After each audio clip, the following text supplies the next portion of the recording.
tahallisesti siellä kirjoitettu,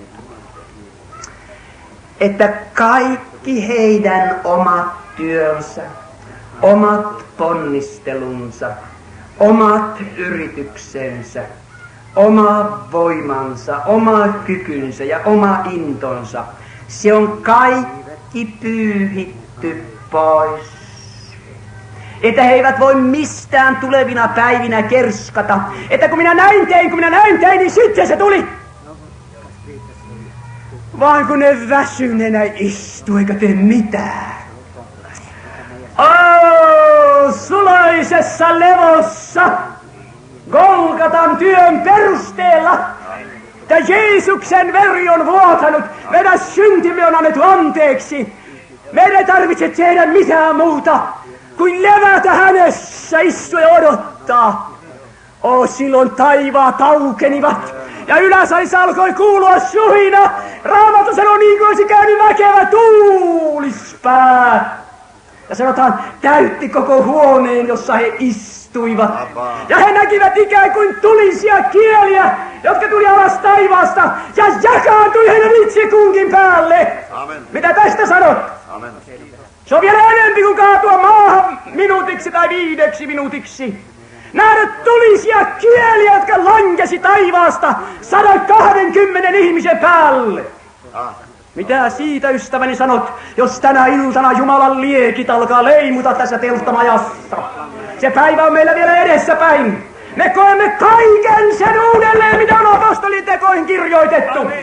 Ja me koemme sen pian ja lähitulevaisuudessa. Jumala vaan hakee miehiä, Jumala hakee naisia tämän kansan keskeltä.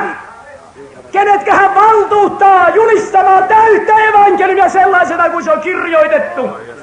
Ja kun Jumala löytää nämä miehet ja Jumala löytää nämä naiset, ja Jumala valtuuttaa ja Jumala voitelee heidät, ja kansassa syntyy jano ja ikävä kohdata ylösnousut Jeesus alkuperäisellä tavalla, että Raamattu toteutuu niin kuin se on kirjoitettu.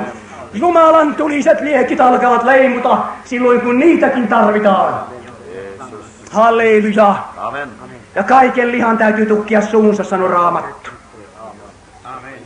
Ja mitä vielä tapahtui? Sanotaan, he alkoivat puhua uusilla kielillä sen mukaan, kun henki heille puhuttavaa antoi.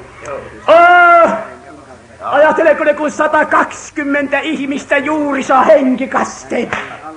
Ajattelepas kuule sitä suhinaa, mikä siellä kävi. Oi Jumalan rakas, kun minä seisoin tässä joku vuosi sitten Niagaran rannalla siellä Amerikan ja Kanadan rajalla ja katselin sen 50 metrin putousta siellä, kun ei kuullut kaverin ääntä, joka vieressä seisoi. Eräs toinen suomalainen veli oli seissyt siinä aikaisemmin ja katseli niitä valtavia vesimassoja, niin tämä veli oli huutanut siinä hurmaantuneena, sillä tavalla Jumala! Sillä tavalla Jumala! Ai Jumalan rakas! Ja Raamattu sanoo Samuelin kirjassa, että Daavidin viholliset murrettiin hänen edessänsä niin kuin vedet murtavat. Ja kun Jumalan virrat ja Jumalan aallot, Jumalan voimat ja Jumalan tuulet lähtee liikkeelle, ihminen sen edessä joko murtuu ja antautuu Herralle taikka katkee ja tulee tuomituksi. On vain 2 vaihtoehtoa.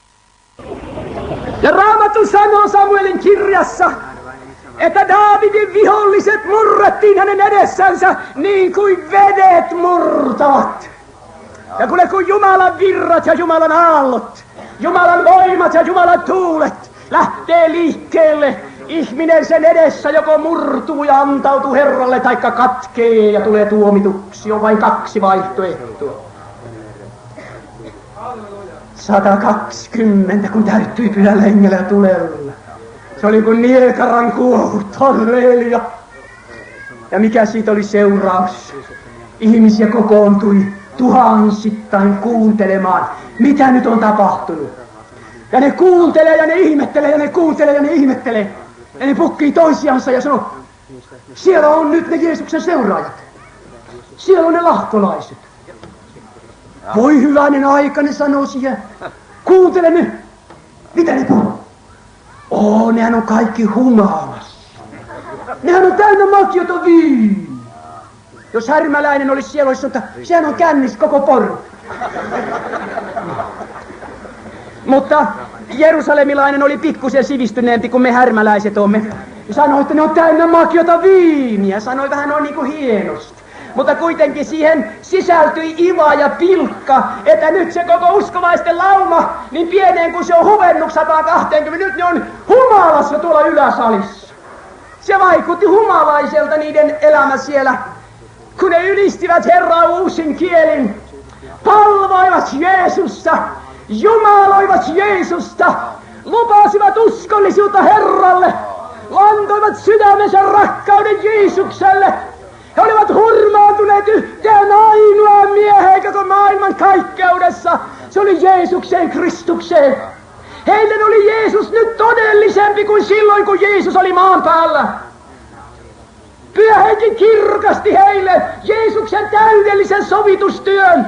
Täydellinen uhri on annettu, synti on sovitettu, velka on maksettu, rikokset on heitetty Jumalan selän taakse. Uusi aika on tullut, vaivan aika on päättynyt, Pyhä Henki on tullut. Oi, heille oli todellista, että Jeesus elää. Jeesus oli sanonut heille, teille on hyväksi, että minä menen pois. Sillä ellei minä menen pois, ei puolusta ja Pyhä Henki tule. Mutta kun minä menen, niin minä hänet teille lähetän. Teille on hyväksi, että minä menen pois.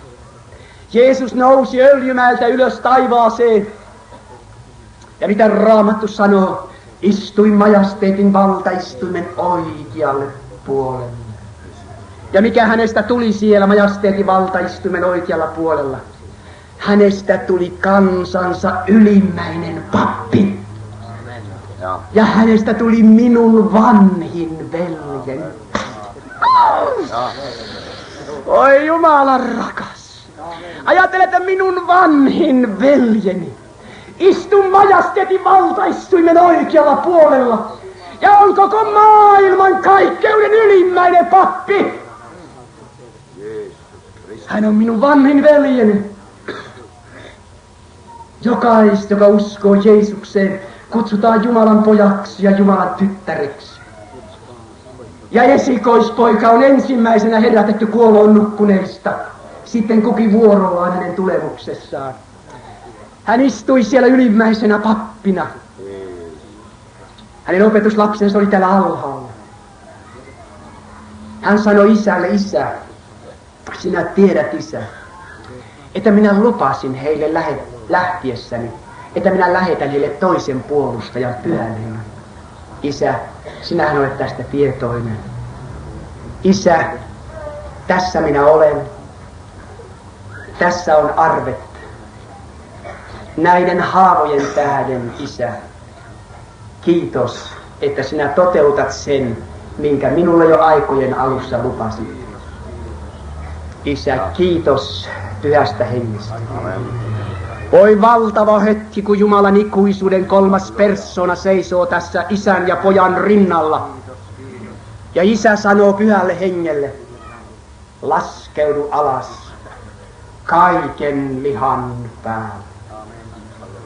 Ja se oli tapahtunut. 120 oli kokenut tämän jumalallisen voiman ja voitelun. Ja sen jälkeen miljoonat ja miljoonat ja miljoonat ovat juoneet samasta lähteestä ja kokeneet saman voiman, saman voitelun, saman tulen. Ja Jumalan kiitos tänä iltana. Jeesus on ylimmäisenä pappina, istuu valtaistuimella. Ja mitä hän tekee? Hän täyttää sinut Pyhällä Hengellä ja tulella. Hän antaa voimansa levätä niin voimallisesti sinun päälläsi, että sinä parannut sinun sairauksistasi, vapaudut sinun synneistäsi, vapaudut sinun kahleistasi ja vapaudut sinun siteistäsi. Ja sinä koet voiman, koet voitelun, koet uuden elämän todellisena yltäkylläisenä elämänä, koska Pyhä Henki täyttää sinut. Ja sen jälkeen sinulla on vain yksi valtahalu. Ensinnä sinä rakastat koko sydämestäsi Jeesusta Kristusta. Yli kaiken, yli kaiken. Ja sen jälkeen sinä rakastat kanssa ihmisiäsi. Sinä haluaisit heille vain hyvää. Että he pelastuisivat. Saisivat syntinsä anteeksi. Että he parantuisivat. He tulisivat terveeksi. kun ajelin tän aamupäivänä sieltä Härmästä tänne,